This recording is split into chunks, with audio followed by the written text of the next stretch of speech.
تعریف اللہ کے لیے ہے جو ساری کائنات کا پروردگار ہے، اور درود و سلام رسول اور اہل بیت رسول پر۔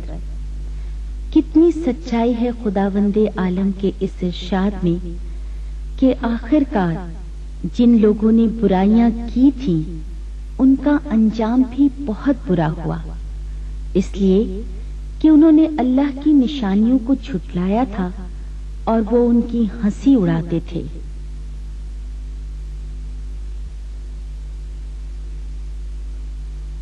اے یزید، یہ تو زمانے کا انقلاب ہے کہ مجھے تجھ جیسے آدمی سے بات کرنے پر مجبور ہونا پڑا۔ تجھے میں بہت چھوٹا اور بے وقت سمجھتی ہوں، البتہ تیری سرزنش کو بڑا کام اور تیری ملامت کو ایک اچھی بات قرار دیتی ہوں۔ ٹھہر یزید ٹھہر، ایک دو سانسیں اور لے لے، پھر دیکھنا کیا ہوتا ہے۔ دراصل تو رب ذوالجلال کے اس فیصلے کو بھلا بیٹھا ہے کہ کفر کی راہ اختیار کرنے والے یہ نہ گمان کریں کہ ہم جو انہیں مہلت دیے جاتے ہیں وہ ان کے حق میں کوئی بہتری ہے۔ ہم تو انہیں اس لیے ڈھیل دے رہے ہیں کہ یہ خوب جی بھر کر گناہ سمیٹ لیں، اس کے بعد ان کے واسطے سخت ذلت آمیز سزا اور رسوا کرنے والا عذاب ہے۔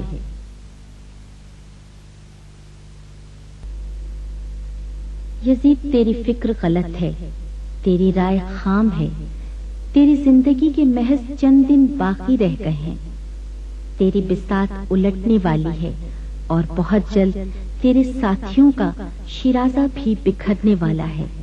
اس کے علاوہ وہ دن قریب ہے جب منادی آواز دے گا، ہاتف غیبی کہے گا، ظالموں پر خدا کی لعنت، اور حمد و سپاس اللہ کے لیے جو تمام جہانوں کا پروردگار ہے، وہ رب الارباب جس نے ہمارے پیشرو بزرگوں کو انجام کار خیر و سعادت کے خزانہ عامرہ سے افتخار بخشا اور ہماری آخری شخصیتوں کو شہادت و رحمت کی نعمت عظمیٰ سے سرفراز فرمایا۔